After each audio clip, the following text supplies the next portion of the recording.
Hey. Today is Thursday, May 2nd. I don't know how it's already the 2nd of May.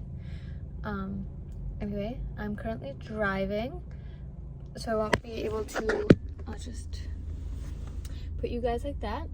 I am taking you guys along with me today while I go view some properties or areas for potential warehouse locations for my dad's business.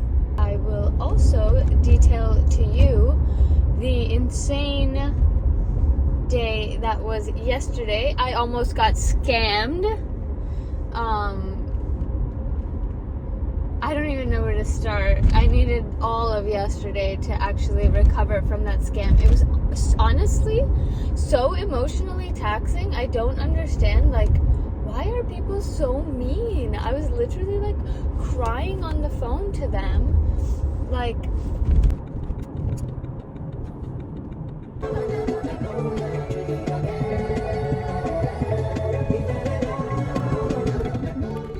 Okay, so I'm almost here.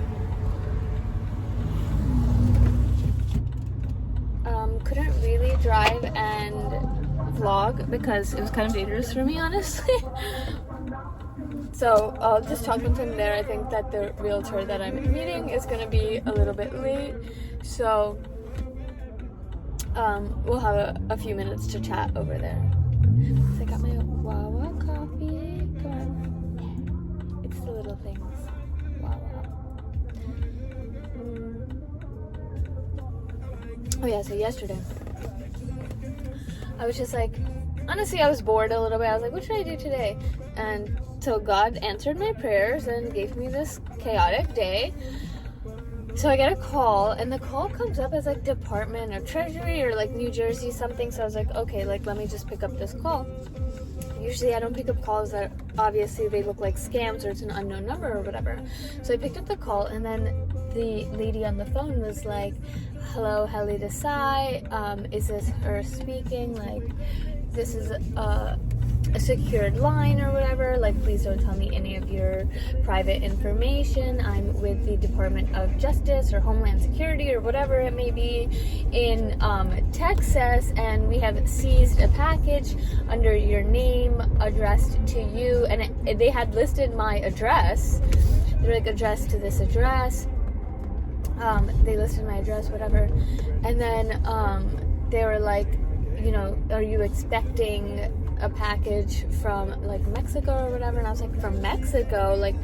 No, sorry, I'm just expecting a package from Target. I did not order anything from Mexico. That's so suspicious. Obviously, I don't know why I didn't think that this itself would be a telemarketer call, but a scam call. But the way that she was talking was super official. So I was like, okay, whatever. And she didn't ask me for any personal information, so I was like, okay, this seems way more legit or whatever it was. And then she's like, I'm gonna have to transfer you to your state's department or blah blah blah, whatever. Can you Google? And I'm telling the story because I don't want anybody else to get scammed, because honestly, this was a good scam. I don't know if I'm just stupid, but I usually don't think that I'm easy to scam. So also, I've been out of the country for almost 2 years, so I don't know how advanced these scams got. Apparently they can even have fraudulent government numbers, I guess.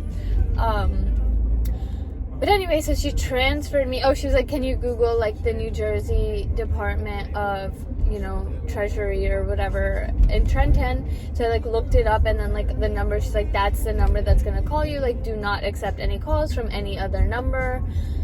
There's a lot of fraud going on. We want to safeguard your information, blah, blah, blah. Yeah, okay, fine. Freaking liars.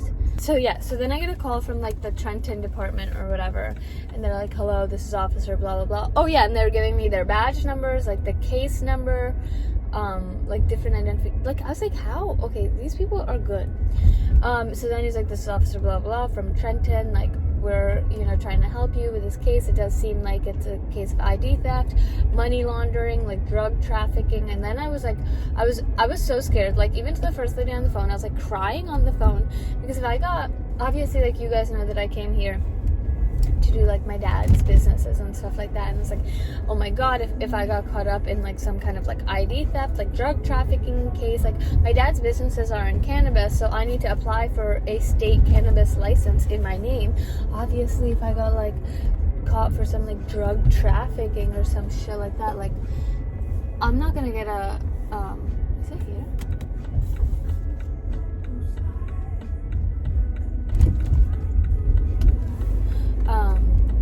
Obviously, like if I am wrapped up in some like drug trafficking case, like I'm not gonna get a license for New Jersey or whatever.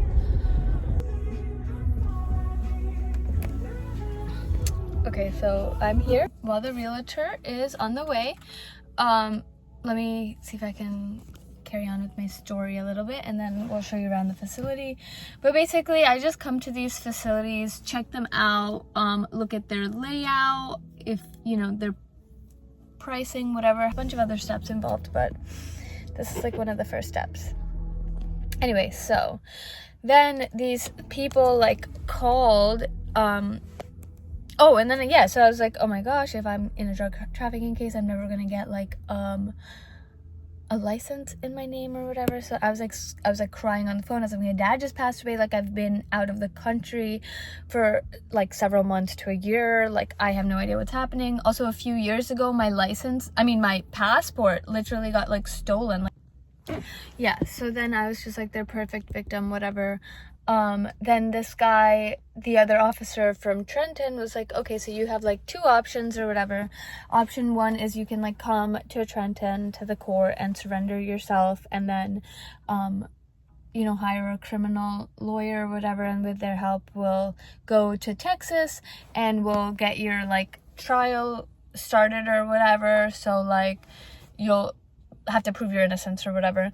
The second option is something called an ADR process, by which like honestly, like I don't really know what they were saying. I was just like hopped up on adrenaline, like the emotions were hitting me, like it was just, I don't know. So then he was like, it's an ADR process, so we'll help you, we'll like just like, because we have given you this because of your like background is clean, so like which process or whatever do you want to like get started with? And I was like, okay, well I guess I'll just like do ADR or whatever, like if I don't have to go to court, if you're saying blah blah blah. So then like, okay, like you have to like go to the bank, blah blah blah. So I was like, okay, like makes sense, my ID just got stolen, you know, like how much money is in your bank account. Oh, they were like, you've had an apartment in Texas for the past X months, you've had like, we've opened these bank accounts in all of these names, like, and they listed a bunch of banks, like, do you have any of these banks, like how much money do you have in there, just so we can like protect your hard-earned assets from being like seized and treased by the United States government or whatever like that.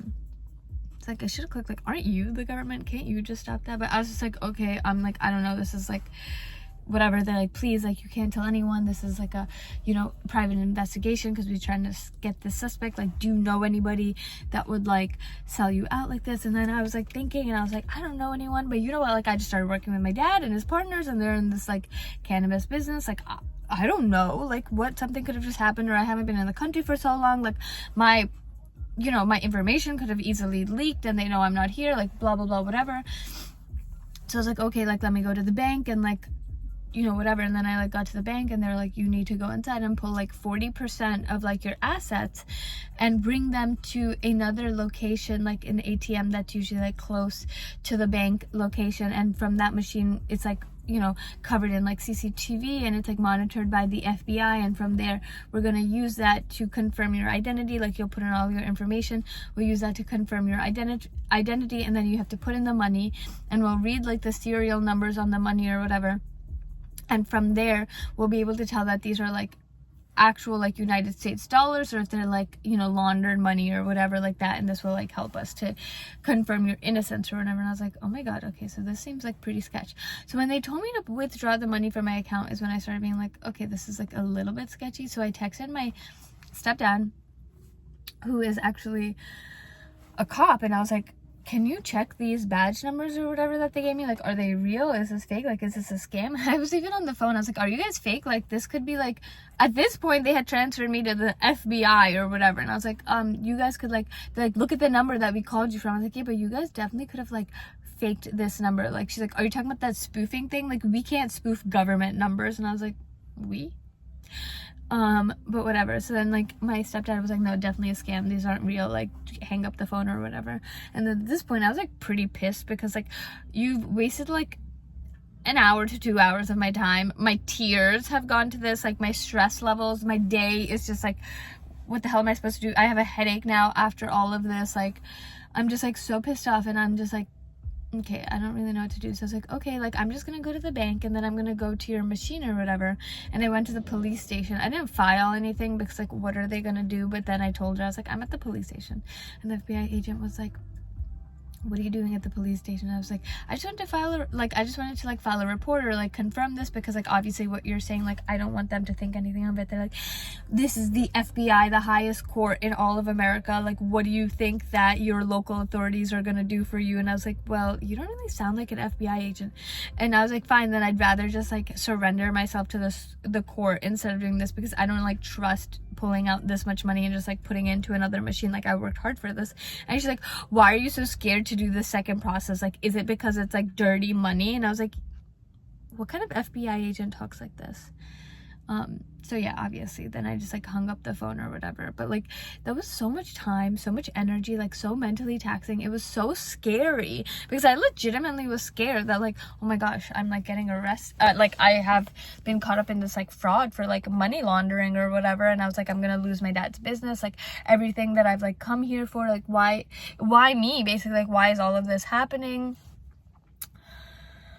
Oh gosh, it was like super taxing. But then the rest of the day I just like relaxed, and I was like, I just have to like sit here and like watch TV and like not think about life for 5 minutes, because there's bad people out there. And it was really scary, and it was really just like, I don't want this to happen to anybody else. Like I know it sounds really stupid when I'm like replaying this, and like we all think like, oh, I'm not gonna get scammed, because I always thought that. But no, you could get scammed, and people are getting good, these scammers. Like what?